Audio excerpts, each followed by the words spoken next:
এই অনুষ্ঠান চলতে চলতে এই মুহূর্তে বড় খবর সামনে আসছে। পদ থেকে ইস্তফা দিলেন সাংসদ কাকলি ঘোষ দস্তিদার। এই মুহূর্তের বড় খবর আপনাদেরকে জানাচ্ছি, সাংসদ কাকলি ঘোষ দস্তিদারের পদত্যাগের খবর। বারাসাত সাংগঠনিক জেলা সভাপতি তিনি।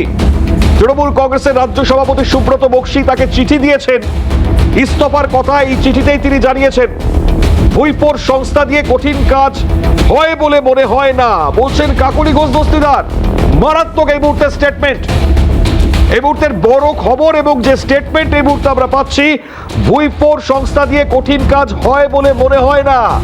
কাকে উদ্দেশ্য করে বললেন তিনি? তৃণমূল কংগ্রেস তার বিসর্জন শেষ, একেবারে ধূলিসাৎ। এই নিয়ে আমরা আলোচনা করছিলাম। কি বলেছেন কাকলি ঘোষ দস্তিদার শোনাই আপনাদেরকে, শুনুন।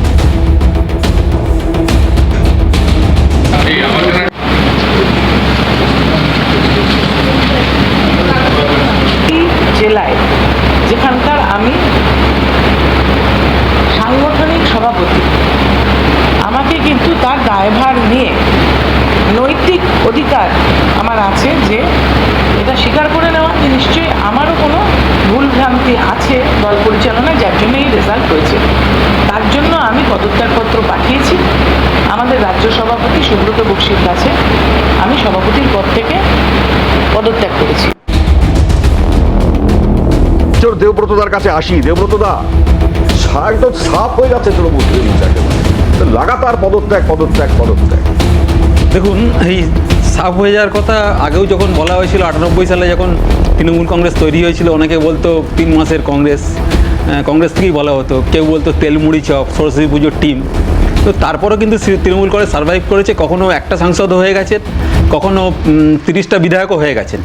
আর বলবেন আপনাকে বলতে আপনার সুযোগ দাও। আপনার ব্যাপারটা হচ্ছে এই পড়শিকা সাদিমে আবদুল্লাহ দিবানা, ওই একটু ভোট বোধহয় কম পেয়েছে, নিজে আগে যোগ্যতা অর্জন করুন আপনারা, তারপর তো তৃণমূলের সাথে লড়াই করবেন। মমতা ব্যানার্জি কি যোগ্যতা? হ্যাঁ বলছি যোগ্যতা একটা হচ্ছে মমতা ব্যানার্জির যোগ্যতা। যিনি হচ্ছেন বলতে দিন, মমতা ব্যানার্জির যোগ্যতায় মমতা ব্যানার্জি নতুন দল তৈরি করেছেন এবং কংগ্রেস থেকে বহিষ্কৃত হওয়ার পর নতুন দল করে 13 বছরের মধ্যে ক্ষমতায় এসেছেন, 15 বছর ক্ষমতায় থেকেছেন। তার আগে 7 বার সাংসদ ইত্যাদি পরপর হয়েছে। তাই মমতা ব্যানার্জিকে প্রশ্ন করার মতো মনে হয় নেই। কিন্তু মানুষ ভোট দিয়েছে, আর কিভাবে হয়েছে কি হয়েছে পুরোটা পরপর আমি আসছি। তারপর শুনুন।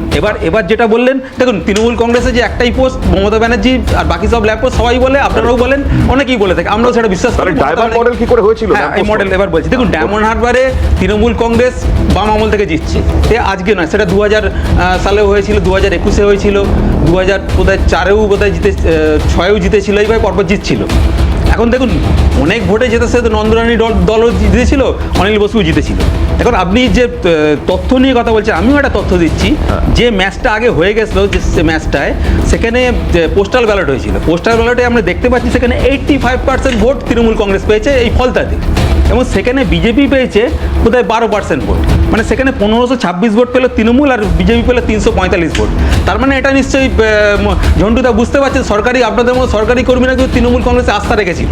এবার আরেকটা জিনিস আসছে, যেটা চার্লস বলছি, চার্লসদা যেটা বললেন ডেমোগ্রাফি চেঞ্জ হয়ে গেছে। ডেমোগ্রাফি চেঞ্জ আপনি কি করে পেলেন? 2011 সালে লাস্ট সেন্সাস হয়েছে, সেন্সাস হওয়ার কথা ছিল 2021 সালে।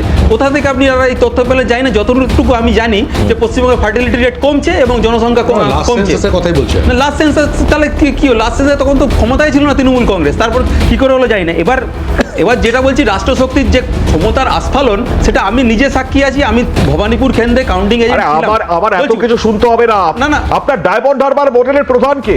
সাংসদ অভিষেক বন্দ্যোপাধ্যায়। তো অভিষেক বন্দ্যোপাধ্যায় যখন চ্যালেঞ্জ করছেন যে তোমরা যা কিছু নিয়ে আসো, একটা আচর ডায়মন্ড হারবার মডেলে পড়বে না, এই চ্যালেঞ্জে তো দেখিয়ে দেওয়া হলো কি পদ্ধতিতে নির্বাচনে চোখের সামনে। আর যিনি সেটা তার নিজস্ব মতামত মনে হয়েছে তিনি উইথড্র করেছেন, দল তো বলেনি তাকে উইথড্র করতে, নিজস্ব মতামত। তার মধ্যে দেখতে মানুষ যে তৃণমূল কংগ্রেসের পাশে রয়েছে, সাধারণ যে সরকারি কর্মচারীরা যারা বলে তৃণমূল কংগ্রেসের পাশে নেই, তৃণমূল ভোট দেয় না, সেখানে দেখা যাচ্ছে 85% ভোট পেয়েছে তারা। তাহলে কি করে আমরা বলবো? আমরা 2,60,00,000 মানুষ বাবু থাকাকালীন জাহাঙ্গীর যিনি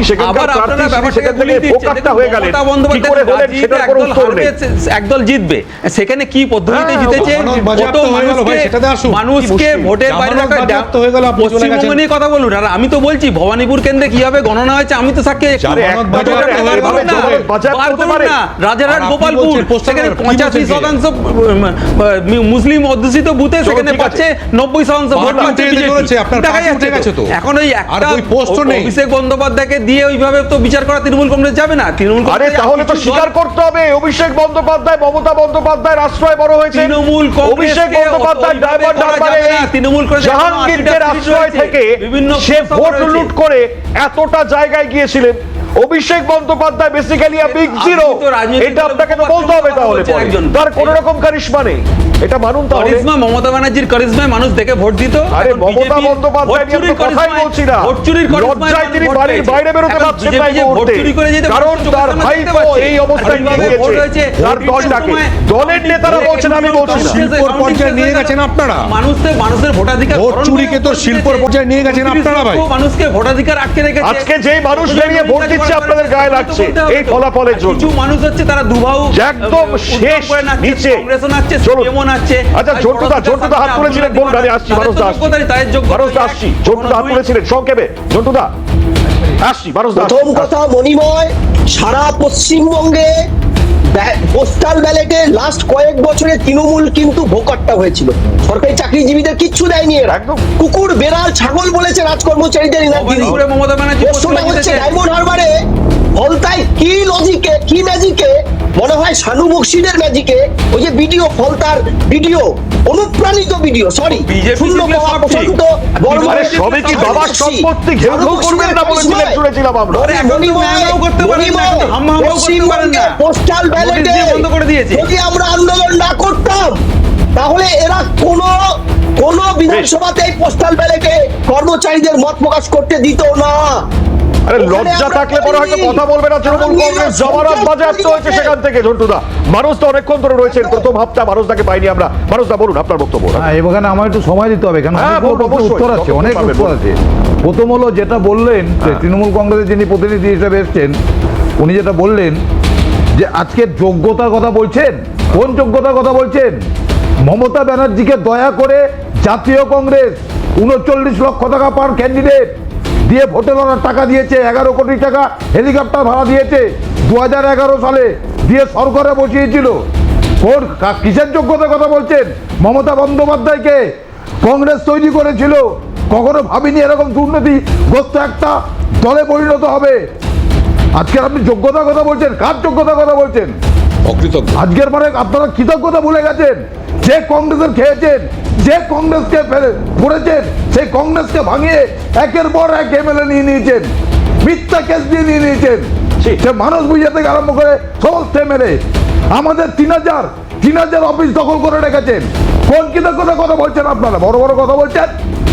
কংগ্রেস আজকের কংগ্রেসের ক্ষমতা আছে, একটা কংগ্রেসে দেখাতে পারবেন না একটা চোর আছে, একটা চোর আছে, জোর করে বলছি দেখাতে পারবেন না, চিদম্বরম, নলিনী দেখাতে পারবেন না। বফর্স ঠিক আছে? কেলেঙ্কারি তো আমরা বলি। বসুন, আপনি জানেন না, আপনি কংগ্রেস করতেন কোনোদিন? করেননি। তৃণমূলে আপনার জন্ম তৃণমূলে, তাই চুরিটা জানেন। আপনি কি করে জানলেন? বফর্সে শুনুন, আপনি কি করে- বফর্সে মমতা ব্যানার্জি শুনুন, বহিষ্কার করেছিলেন শুনুন, মমতাকে বহিষ্কার করা হয়নি। আপনি জানেন সে না। বেরিয়ে গেছিল। না, আপনি জানেন না। কথা বলতে দিন। তথ্য নেই, আমার প্রশ্ন হচ্ছে এই দুর্নীতিবাজদের জন্য মমতা ব্যানার্জি বহিষ্কৃত আমাকে হয়েছিলেন। বলতে দিন।